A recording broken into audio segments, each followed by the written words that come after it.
Alright, so coming up on this episode of Pixil.info, using 3D objects in Photoshop and Illustrator.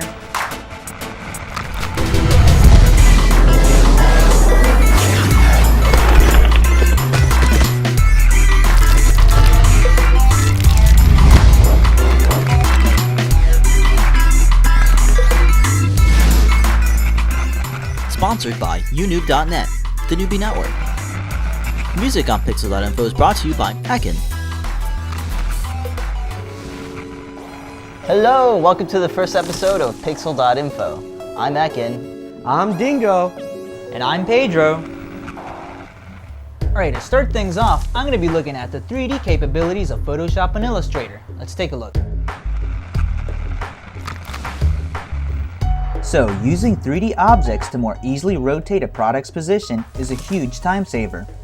Before, we could only use 3D objects inside Illustrator, which has flaws. So let's run through the Illustrator workflow to show you what I mean.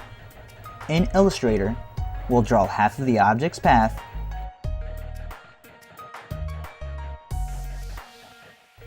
we'll go under Effects, 3D, Revolve. We then map the label,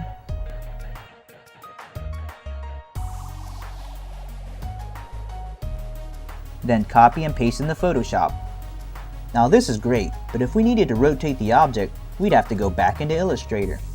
And here's where we start to see the cons. First, we can't see what it'll look like inside the comp. And as you can see, we have to re-render the object each time we move it around.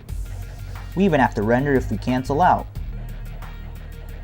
Wouldn't it be great if we could just do this? Photoshop's ability to read 3D objects is a huge time saver. To set this object up, we can model in any 3D application. We'll be using Maya for our example. We can modify a cylinder or import an Illustrator curve and revolve around the surface. A couple of things to keep in mind when texturing. First is you can't use a small pick to repeat a pattern. You must use textures big enough to cover up your UVs. Second is the material shader won't export. To make a color, make sure to add a texture map.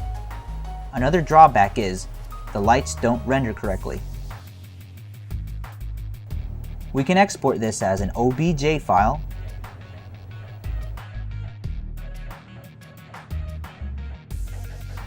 and here we can see the two files it exports. The OBJ file and an MTL file that has the texture info. In addition, you'll also need these three texture files that are connected to it: the cap, label, and the bottle color. We can open it in Photoshop. We can use the default size. So we can activate the 3D tools by double-clicking on the layer. The tools pop up at the top. We could select the rotate and roll tool to orbit around. And as you can see, the lighting info isn't read properly. We can change the light settings in the render mode. We can change it to cube or white lights looks okay. The one I found that looked the best is under Render Mode, Shaded Illustration. That looks better, but the con to using this render is that it adds a stroke around the object. We can work around this by cranking up the crease threshold all the way up. We can then change the line color. In our comp, if we drop down the layer options, we can see the textures attached. Something to keep in mind is we can't add any new textures, but we can edit them. We can double click the texture name to open up the texture. Inside the texture, you can see any changes made will update. This makes editing fast and easy. Just save to update any changes that may come up. Plus, we can apply layer styles. So that's working with 3D objects in Photoshop and Illustrator. Alright, so I'm going to be posting our 3D PSD files on our website. You can check them out by going to Pixil.info, then click on the 3D tag. You can also leave comments and suggestions on other objects we can model. Alright, so that does it for today's episode of Pixil.info. Until next time, I'm Ekin. I'm Pedro. And I'm Dingo. See you next time. sponsored by nghost.com.